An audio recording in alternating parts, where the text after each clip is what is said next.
Hello' বন্ধুসকল, আবিৰ চেনেলৰ নতুন এটা ভিডিঅ'লৈ আপোনালোক সকলোকে পুনৰবাৰ স্বাগতম জনাইছোঁ। আৰু আজি মই ঘৰতে আছোঁ এতিয়া, আৰু কাইলৈ আমি সন্ধিয়াকৈ গুৱাহাটীলৈ বুলি যাম। আৰু তাৰপাছতেই কি হয় দেখা যাব। আৰু বাকী আপোনালোক সকলো ভালে আছে আৰু ভালে থাকক বুলিয়ে কামনা কৰিছোঁ। বন্ধুসকল, মানুহৰ জীৱনলৈ কেতিয়াবা এনেকুৱা কিছুমান কথা বা কিছুমান সময় আহে, যি সময়ত আমি যিটো কথাক আমি একচেপ্ট কৰি লোৱাৰ বাহিৰে, আমি গ্ৰহণ কৰি লোৱাৰ বাহিৰে আমাৰ হাতত অন্য একো উপায় নাথাকে। আৰু আচলতে তেনে মানুহবিলাক খুব শক্তিশালী হৈ পৰে বুলি মই ভাবোঁ। মই ব্যক্তিগতভাৱে সেইটো অনুভৱ কৰোঁ। কাৰণ সময়ে মানুহক বহুতখিনি কথা শিকায়। আজি চুলবুলি টাইপৰ বা খুব চঞ্চল ছোৱালীজনী কাইলৈ হয়তো গহীন হৈ যাব পাৰে, কিন্তু আজি গহীন ছোৱালীজনী হয়তো কাইলৈ অলপ চুলবুলি টাইপৰ হৈ যাব পাৰে। কিন্তু এটা কথা মই বিশ্বাস কৰোঁ যে সেই যে গহীন ছোৱালীজনী চুলবুলি হৈ গৈছে, অকণমান চঞ্চল হৈছে, ৰচকী টাইপৰ হৈছে, সেই সময়খিনিত তেওঁৰ গাম্ভীৰ্যতাই জিৰাইছেহে। আকৌ তেওঁ তাইৰ নিজৰ স্বভাৱশৈলীলৈ বা জীৱনশৈলীলৈ ঘূৰি যাব এটা সময়ত। হয়তো সময় লাগিব, দিন লাগিব, মাহ লাগিব, বছৰো লাগিব পাৰে, কিন্তু এদিন ঘূৰি যাবই। আৰু ভিতৰত সেই বস্তুটোৱে আচলতে সেই স্বভাৱটোৱে শুইহে আছে। গতিকে যদি কোনোবাই হাঁহি ভাল পাইছে, কোনোবাই বৰ্তমান আপুনি অতীতত দেখি অহা ছোৱালীজনীক আজি যদি দেখি নাই পোৱা, আজি যদি লগ নাই পোৱা, আৰু আপুনি যদি কৈছে মই তাহানি সেই ছোৱালীজনীক বিচাৰিছোঁ, আপুনি নিজেও গম নাপায়। ছোৱালীজনী বুলিয়ে নকওঁ, সেই মানুহজনে হয়তো কিমান কত আপোনাৰ অজ্ঞাতে, আপোনাৰ অবিহনে, আপুনি নেদেখাকৈ কিমান কত কি সময় পাৰ কৰি আহিছে, কেনেকুৱা দুৰ্যোগৰ সৈতে তেওঁ মোকাবিলা কৰি আহিছে। গতিকে দুৰ্যোগবিলাকে মানুহক বহুত কথা শিকাই যায়। অকল দুৰ্যোগ বুলি নহয়, ভাল সময়ো মানুহক শিক্ষা দিয়ে আৰু বেয়া সময়ো মানুহক শিক্ষা দিয়ে। গতিকে অভিজ্ঞতাত পৰিপুষ্ট হ'বলৈ হ'লে ভাল সময়, বেয়া সময় দুয়োটাই মানুহৰ জীৱনত প্ৰয়োজন বাৰু। বাকী পাছত কৈ আছোঁ, এতিয়া মই কাপোৰ ইস্ত্ৰি দিওঁ, তাৰপিছত জনাই আছোঁ। ইস্ত্ৰিটো লগাই থৈ দিওঁ, গৰম হওক। কাপোৰবোৰ যে আজিকালি ইস্ত্ৰি নিদিয়াকৈ পিন্ধিবই নোৱাৰি, জানেনে? ইস্ত্ৰি নিদিয়াকৈ খুচমুচ খুৱাই থাকে কাপোৰবিলাক। মই হোষ্টেলৰ পৰা ৰেণ্টৰ পৰা বেগৰ পৰা কাপোৰ লৈ আহিছোঁ যে, সেই কাপোৰবিলাক একেবাৰে খুচমুচি হৈ আছে আকৌ। সেইজনা অফ হৈছে, ইস্ত্ৰি দি লওঁ দেই তেতিয়ালৈকে। Bye bye. টিউবৱেলৰ বাথৰুমলৈ বুলি আহোঁতেই দেখিলোঁ দুটা মৃতদেহ। পিছে হত্যাকাৰী কোন এতিয়ালৈকে ধৰিব পৰা নাই দেই। ওম শান্তি। পেণ্ট আৰু বেগকেইটা বৈদ্য লেতেৰা হৈ আছিলে জানে, এতিয়া ধুব লাগিব। আজি নিশাটো হয়তো তিয়াই থ'ম, কাইলৈ ধুম আৰু ভাবিলোঁ লৈ লওঁ। ঘৰটো জানেনে চাল বাকৰি লিয়েৰৰ দৰে এৰিছে। গতিকে দেউতাই মিস্ত্ৰী মাতিছিলে, তাকেই লগত ডিছকাশ্যন কৰি আছে। মে' মাহৰ পৰা আৰম্ভ কৰিব। আগফালে এটা ঘৰ পৰি আছে, সেইটো আগতেও কৈছোঁ। মোৰ বেমাৰৰ সময়ত বহুত টকা পইচা খৰচ হৈছিলে, আৰু তেতিয়াৰ পৰাই ঘৰটো তেনেকৈয়ে পৰি আছে। এনেকৈ কথা ক'লে মাহঁতে অন্তৰত দুখ পায়, কিন্তু সঁচাটো সঁচাই ন, ফেক্ট ইজ ফেক্ট। বন্ধুসকল, সৰুতে যে মই গান গাইছিলোঁ, আপোনালোকে চাগে ভাবিছে এই ঘেগেলা মাতৰ ছোৱালীজনীও গান গাইছিলেনে বুলি। পিছে মই সঁচাকৈয়ে গান গাইছিলোঁ, আৰু চব গীতেই গাইছিলোঁ। অসমীয়া বনগীত, লোকগীত, বৰগীত, জ্যোতি সংগীত, ৰাভা সংগীত, ভূপেন্দ্ৰ সংগীত। আৰু আজি হস্পিটেলৰ পৰা আহি ঘৰৰ কাম কৰি থাকোঁতে পুৰণি ফাইল এটা পালোঁ। এইকেইখন দেখোন মই জাতীয় বিদ্যালয়ত পঢ়ি থকা সময়ৰ। মই পঞ্চম শ্ৰেণীলৈকে ক্লাছ 5লৈকে তাত পঢ়িছিলোঁ। চাওকচোন, ক্লাছ 3ৰ পৰা মই 4থলৈ প্ৰথম স্থান দখল কৰিছিলোঁ, ফাৰ্ষ্ট পজিশ্যনত গৈছিলোঁ। এয়া চাওক, ইংৰাজী কবিতা আবৃত্তি প্ৰতিযোগিতাত খ শাখাত 3য় স্থান লাভ কৰিছিলোঁ। জ্যোতি সংগীত প্ৰতিযোগিতাত নিম্ন শাখাত 2য় স্থান লাভ কৰিছিলোঁ। আধুনিক গীতত 3য় স্থান, আধুনিক গীতত 2য় স্থান, 2য় শ্ৰেণীৰ পৰা 3য় শ্ৰেণীলৈ প্ৰথম স্থান। বিষ্ণুৰাভা সংগীতত 2য় স্থান, পাৰপানী প্ৰতিযোগিতাত প্ৰথম স্থান, আকস্মিক বক্তৃতাত 2য় স্থান। বহুত আছে এনেকুৱা।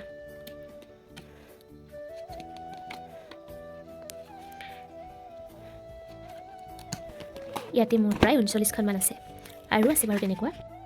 জীৱনত মই প্ৰথম কৰা নাটকখন এইখনেই আছিলে, সোণালী সাধু ৰূপালী যাদু। আৰু আমি এটা কৰ্মশালাত অংশগ্ৰহণ কৰিছিলোঁ। কৰ্মশালা আমাৰ শিকাবলৈ যিগৰাকী গুৰু আহিছিলে, তেওঁ আছিলে মৃণাল কুমাৰ বৰা। তেওঁৰ ঘৰ আছিলে নগাঁৱৰ পুৰণি গুদামত। ইয়াতে ৰ'ব দেই, মোৰ নামটোও আছে ক'ৰবাত, বিচাৰি নাপাইছোঁ, দেখিছেনে? এয়া নুপুৰ দত্ত। ভাইটিৰ নামো আছে কিন্তু ইয়াত ক'ৰবাত।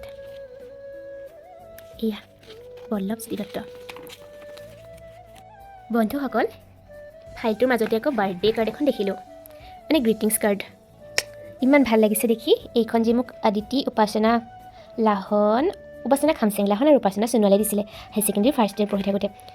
মোৰ যে ইমান একো ভাল লগা নাছিলে জানে, মানে এইখন নহয়, চিম্পল, ইমান বেছি চিম্পল আছিলোঁ। সিহঁতে মোক কি দিব ভাবিয়ে পোৱা নাছিলে। তাতে সেই সময়ত পৰীক্ষা আছিলে। চাওক, নামটো লিখা আছে উপাসনা, আদিতি এণ্ড উপাসনা।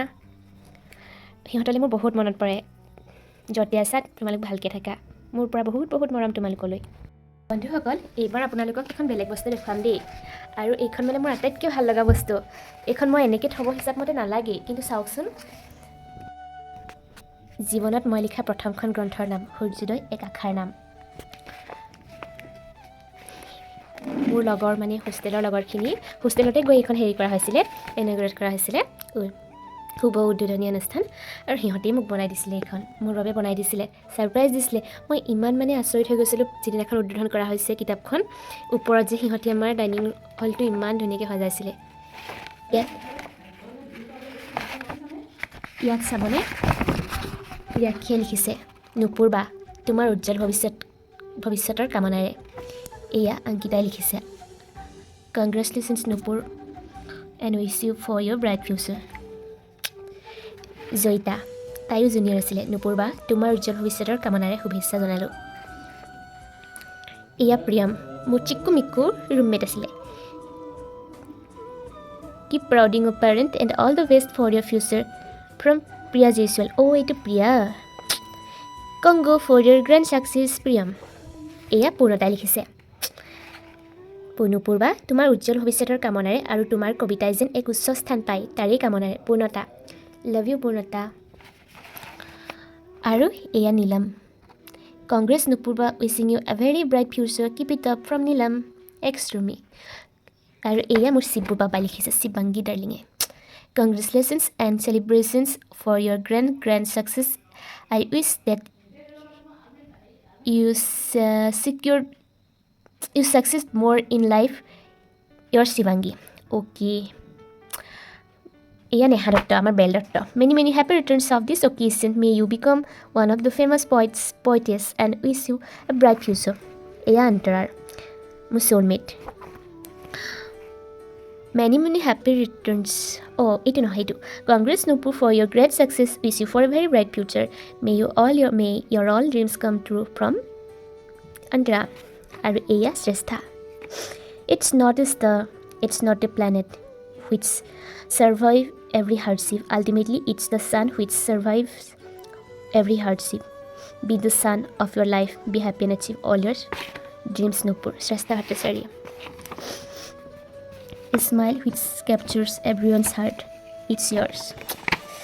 তোমাৰ অনাগত জীৱনৰ প্ৰতিটো মুহূৰ্ত সুখ আৰু আনন্দদায়ক হৈ পৰক। Every thought of yours reflects creativity.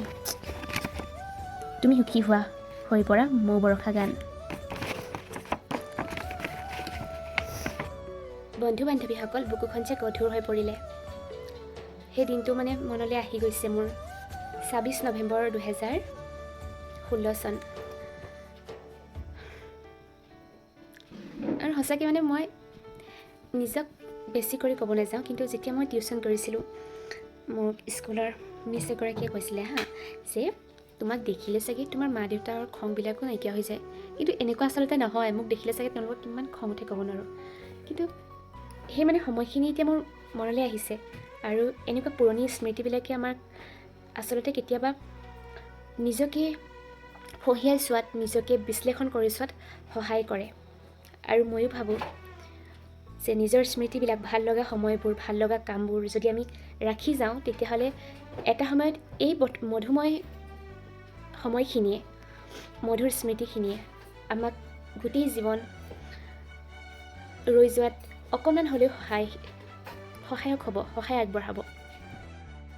আৰু এটা সময়ত মানে মই হাঁহিছিলোঁ, আৰু মোৰ এইফালে এটা দাঁত অলপ বেৰিয়া টাইপৰ আছিলে। মানে হাঁহিটো সকলোৱে কয়, তই ইৰাদা হাঁহি নামাৰিবি, এনেকৈ কয়। কিন্তু সময় গুচি গ'ল, আৰু বিভিন্ন ছিটুৱেশ্যনবিলাক আহিলে, বিভিন্ন মানে কি ক'ম, সময়বিলাক আহিলে, পৰিস্থিতি আহিলে। পৰিস্থিতি হয়তো পৰিপ্ৰেক্ষিততে মোৰ সেই হাঁহিটো হয়তো মই নিজক হয়তো সেই তেতিয়া মানুহজনী ক'ৰবাত হেৰাই থৈ আহিলোঁ, কিন্তু মই বৰ্তমান যিজনী ছোৱালী হয় সেইখিনিক লৈও কিন্তু মই সুখী। গতিকে মই বৰ্তমানটোক মই এৰি দিব নিবিচাৰোঁ অতীতটো বিচাৰি যাওঁতে। আৰু অতীতে সদায় এটুকুৰা পুৰণি ঘাঁহ মানে খান্দি থাকিবলৈ হ'লে তাত শূন্যতাৰ বাহিৰে একো পোৱা নাযায়। সেইবাবে আমি বৰ্তমানটোতে থাকিব লাগে। আৰু সেইকাৰণে মই ভাবোঁ বৰ্তমানত থাকি ভৱিষ্যতটোক চিন্তা কৰাই শ্ৰেষ্ঠ। আৰু সেইবাবে মই অতীতক লৈ ইমান বেছি চিন্তা নকৰোঁ বৰ্তমান আচলতে। আগতে মই বহুত বেছি ভাবিছিলোঁ, ভাবি মই বহুত ক্ষীণ হৈ গৈছিলোঁ। এতিয়া ইমান নাভাবোঁ, শকত নহয় বাৰু, কিন্তু ঠিকে আছে বুলি ভাবোঁ এতিয়া। নহ'লে আগতে ইমান ভাবোঁ, মই ভাবি একদম কেটেঙা মেটেঙা এনেকুৱা আছিলোঁ। আগৰ মানে লগৰবিলাকে মোক যেতিয়া লগ পাই মোক কয় যে গান এটা গা বুলি কয়। আৰু মই গান মানে গাইছিলোঁ। এতিয়া মই আপোনালোকক চাৰ্টিফিকেটখিনি যেতিয়া দেখুৱাইছিলোঁ তেতিয়াও হয়তো মানে পাইছিলে। মই মানে সৰুৰ পৰাই মোৰ সংগীতৰ প্ৰতি খুব বেছি এটা ৰাপ আছিলে, খুব চখ মানে মোৰ।